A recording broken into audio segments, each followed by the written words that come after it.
وہ ایک آنکھ والا شخص بولا کہ مجھے پرواہ نہیں کہ تم ہو یا تمہارے باپ، مجھے تو بس اپنی آنکھ واپس چاہیے، یہ لو اپنے 500 سکے اور میری آنکھ لوٹا دو۔ آصف چونک گیا کہ میرے پاس تو کوئی آنکھ نہیں اور نہ ہی میرے والد نے تمہارے بارے میں کبھی کوئی ذکر کیا۔ پھر آہستہ سے کہا کہ ابھی تو یہ ممکن نہیں، اگلی بار آؤں گا اور آنکھ ساتھ لے آؤں گا، فی الحال کچھ رقم لے کر معاملہ ختم کر دو۔ وہ شخص بولا کہ ٹھیک ہے، ابھی 500 دے دو، باقی وعدہ یاد رکھنا۔ رقم لے کر وہ غائب ہو گیا۔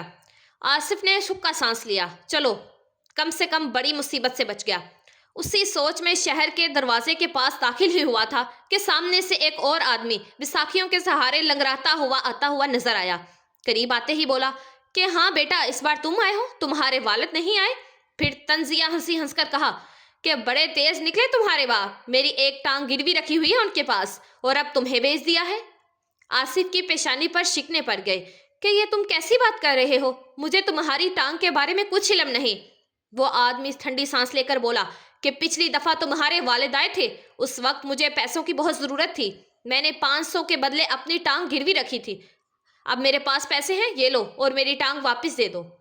آصف کے لیے سب ناقابل یقین تھا کہ کیا واقعی ہی کوئی ٹانگ بھی گروی رکھتا ہے، لیکن چونکہ باہر کی دنیا پہلی بار دیکھ رہا تھا، اس نے زیادہ سوال جواب نہ کیے۔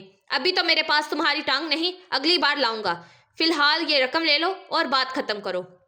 وہ بھی 500 لے کر چلتا بنا۔ آصف بازار کے بیچ پہنچ چکا تھا، ارد گرد کے دکانوں اور سامان کو دیکھتے ہوئے سوچ رہا تھا کہ یہاں سے آخر کیا خرید کر لے کر جاؤں اور کس چیز کی تجارت فائدہ مند ہوگی۔ اسی دوران اس کی نظر ایک گھر کے دروازے پر کھڑی ایک عورت پر پڑی۔ وہ عورت بڑے ہی غور سے آصف کو دیکھ رہی تھی۔ آصف کی رفتار سست ہو گئی۔ وہ عورت اتنی حسین تھی کہ دیکھنے والا پلک جھپکنا بھول جائے۔ کچھ ہی لمحوں کے بعد اس عورت نے ہاتھ کے اشارے سے اسے اپنے قریب آنے کا کہا۔ آصف جیسے کسی کشش میں کھینچتا ہوا اس کے پاس پہنچا۔ عورت نے مسکرا کر کہا کہ لگتا ہے تم یہاں نئے آئے ہو۔ آصف نے سر ہلایا۔ تو پھر تم ہمارے مہمان ہوئے۔ ہمارے ہاں رواج ہے کہ جو بھی مہمان آتا ہے اسے سونے کے پیالے میں دودھ پلا کر استقبال کیا جاتا ہے۔ یہ کہہ کر اس نے بیٹھنے کا اشارہ کیا اور اندر چلے گئی۔ تھوڑی ہی دیر کے بعد وہ ایک سونے کے پیالے میں بڑا دودھ لے کر آئی۔ آصف نے رواج سمجھ کر پیالہ ایک ہی سانس میں ختم کر دیا۔ جیسے ہی اس نے پیالہ زمین پر رکھا، ایک بلی اچانک دوڑتی ہوئی آئی، پیالہ منہ میں دبائے اور سیدھا آصف کے جہاز کے طرف بھاگ گئی۔ بلی نے پیالہ جہاز کے اندر چھپا دیا اور فوراً واپس لوٹ گئی۔ آصف کو اس چالاکی کا ذرا برابر بھی علم نہ تھا۔ جب وہ جانے کے لیے اٹھا تو عورت نے کہا کہ جاتے جاتے میرا سونے کا پیالہ تو واپس کرتے جاؤ۔ آصف نے حیرانگی سے پوچھا کہ کون سا پیالہ، میں نے تو یہی رکھا تھا، لیکن وہ غائب تھا۔ اس نے کہا کہ میں نے تو یہی رکھا تھا۔ عورت نے طنزیہ مسکراہٹ کے ساتھ کہا کہ نہیں، تم نے اسے اپنے جہاز میں رکھوا دیا ہے۔ دونوں کی بحث بڑھتی گئی اور دیکھتے ہی دیکھتے لوگ جمع ہو گئے۔ عورت نے کہا کہ 50 سونے کے سکے دے دو اور یہ بات ختم، ورنہ میں شور مچا دوں گی۔ آصف نے انکار کر دیا کہ میں کیوں دوں جب میں نے چوری کی ہی نہیں۔ اتنے میں کوتوال وہاں سے گزرا۔ بات سن کر اس نے آصف کو پکڑ لیا اور سیدھا بادشاہ کے دربار میں لے گیا۔ بادشاہ نے عورت کی بات پر یقین کر کے آصف کا جہاز ضبط کر لیا اور 6 ماہ کی قید کی سزا سنا دی۔ 6 ماہ قید کاٹنے کے بعد جب آصف باہر آیا تو اس کے پاس کچھ بھی نہیں بچا تھا، خالی ہاتھ، غریب اور بے سہارا وہ سڑکوں پر بھٹک رہا تھا۔ اسی دوران اس کی ملاقات ایک شخص سے ہوئی۔ اس نے پوچھا کہ تم کون ہو بیٹا اور یہاں کیوں پھر رہے ہو؟ آصف نے اپنی پوری کہانی سنا ڈالی۔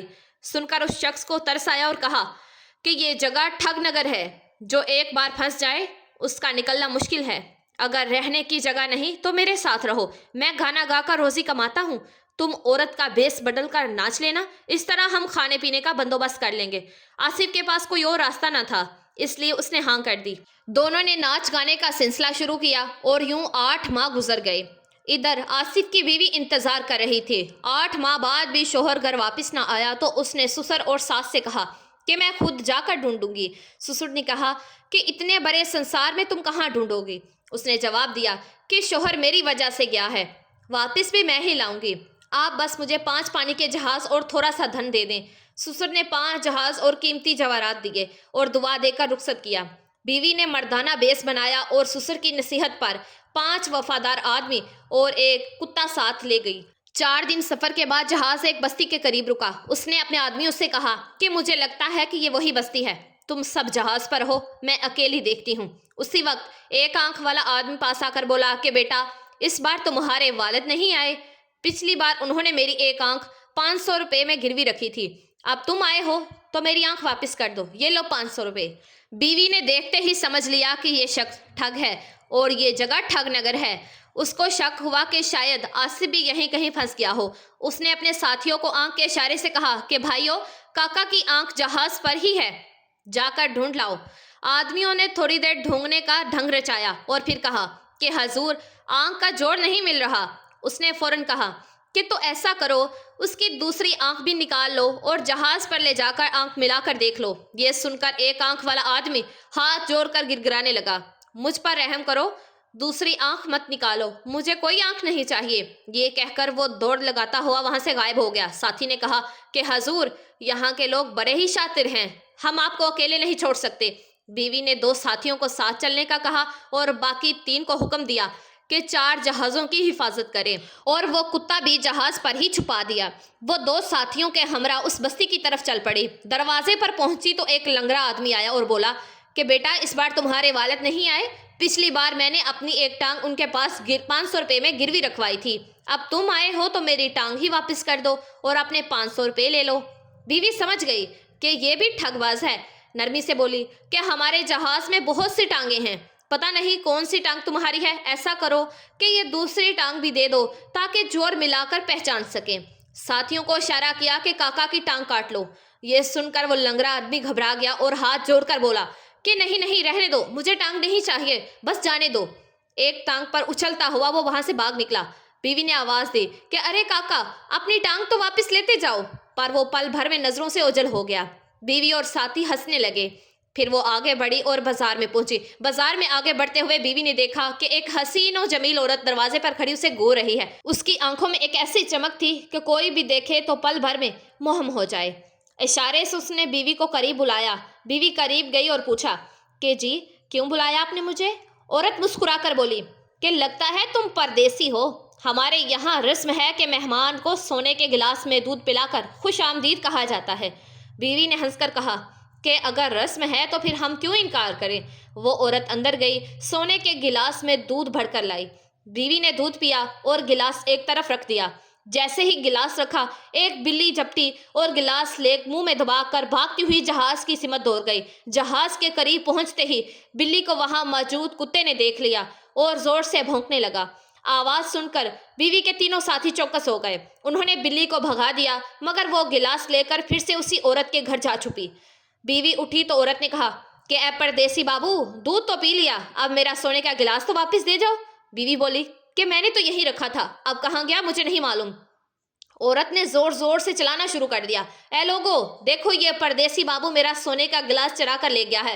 بات سنتے ہی کوتوال آ گیا اور بولا کہ پردیسی، گلاس واپس کرو۔ بیوی نے انکار کیا اور کہا کہ میں نے نہیں لیا، چاہے جہاز کی تلاشی لے لو۔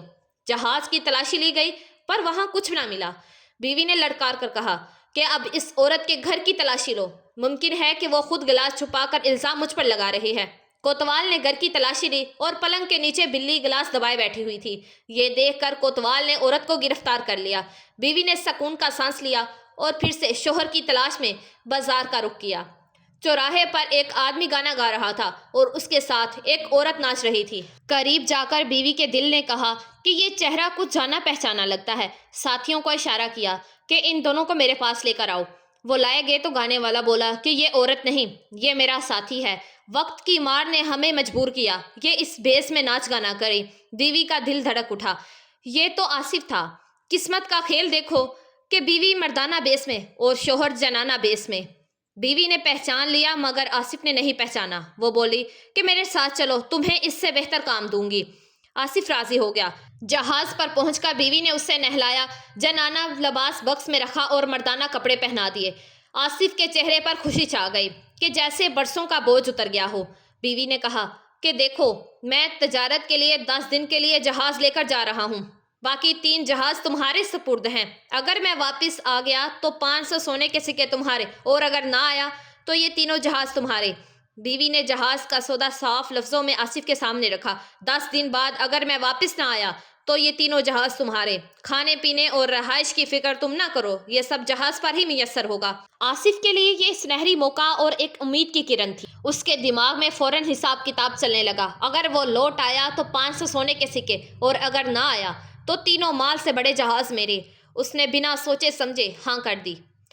بیوی اپنے ساتھیوں کے ساتھ روانہ ہوئی اور گھر پہنچ کر اپنے والدین کو بتایا کہ وہ اپنے شوہر کو ڈھونڈ لائی۔ گھر میں خوشی کی لہر ڈول اٹھی۔ ادھر آصف جہاز پر مزے سے دن گزار رہا تھا۔ 10 دن گزر گئے، پھر 12 دن بھی گزر گئے اور بیوی واپس نہ آئی۔ اس نے سوچا کہ اب یہ جہاز تو پکے میرے ہیں۔ 4 دن کا سفر طے کر کے وہ بندرگاہ پہنچا۔ اس کے والدین نے خبر سنتے ہی باجے داجے کے ساتھ اس کا پرجوش استقبال کیا، گلے ملے، دعائیں دی، خوشیاں منائیں۔ گھر پہنچتے ہی آصف نے پرانا حساب کتاب شروع کیا کہ میں اتنے دن گھر سے دور رہا، ہر دن کے حساب سے کتنے جوتے بنتے ہیں۔ حساب مکمل کر کے جوتا ہاتھ میں پکڑا اور بیوی کے پاس جا پہنچا۔ سینہ تان کر بولا کہ تمہارے باپ نے 9 سال میں اتنا نہیں کمایا ہوگا جتنا میں نے 8 مہینے میں کما کر لایا ہوں۔ بیوی ہنس پڑی۔ آصف کی باہیں تن گئی کہ تم ہنس کیوں رہی ہو؟ سر آگے کرو، جوتے کھانے کا وقت ہو گیا ہے۔ بیوی نے سکون سے کہا کہ جوتے تو میں نہیں کھاؤں گی۔ آصف جلا اٹھا اور کہا کیوں، اپنے وعدے سے کیوں مکر رہی ہو؟ بیوی نے تیز لہجے سے کہا کہ یہ دولت واقعی ہی تم نے کمائی ہے یا کسی نے خیرات میں دی ہے؟ یہ سن کر آصف کا دل بیٹھ گیا۔ اسے یہ سب کیسے پتہ چل گیا؟ وہ گھبرا گیا۔ بیوی اندر گئی اور ایک بکسا نکال کر لائی۔ بکسا کھولا تو اندر وہی جنانہ کپڑے پڑے تھے جو آصف نے چوراہے پر ناچنے کے لیے پہنے تھے۔ آصف کا چہرہ لال ہو گیا۔ بیوی بولی کہ جس سوداگر نے تمہیں یہ ذلت سے نکالا وہ میں ہی ہوں۔ جن جہازوں کی نگرانی تمہیں دی گئی وہ میرے ہیں۔ آصف کا غرور لمحوں بھر میں ٹوٹ گیا۔ ہاتھ جوڑ کر بولا کہ خدا کے لیے اس بات کو یہیں رہنے دو، کسی کو مت بتانا کہ میں کس حال میں تھا۔ بیوی نے شرارت سے کہا تو پھر 100 جوتے نہیں مارو گے نا؟ آصف عاجزی سے بولا کہ نہیں، اگر چاہو تو تم روز مار لینا، بس یہ راز کسی پر مت کھولنا۔ ان دونوں نے ہنس کر ایک دوسرے کو معاف کیا اور اپنی نئی زندگی محبت اور سکون کے ساتھ گزارنے لگے۔ جی تو میرے پیارے دوستوں، میں امید کرتی ہوں کہ یہ ویڈیو آپ لوگوں کو ضرور پسند آئے گی۔ اس کو آگے شیئر لازمی کیجیے گا، اور اگر آپ نمرا وائس اسٹوریز چینل پر نئے ہیں تو please Nimra voice stories channel کو سبسکرائب کر دیجیے گا، ویڈیو کو لائک کر دیجیے گا اور بیل آئیکن کے بٹن کو پریس کر دیجیے گا۔ دعاؤں میں مجھے یاد رکھیے گا اور اپنا ڈھیر سارا خیال رکھیے گا۔ جزاک اللہ۔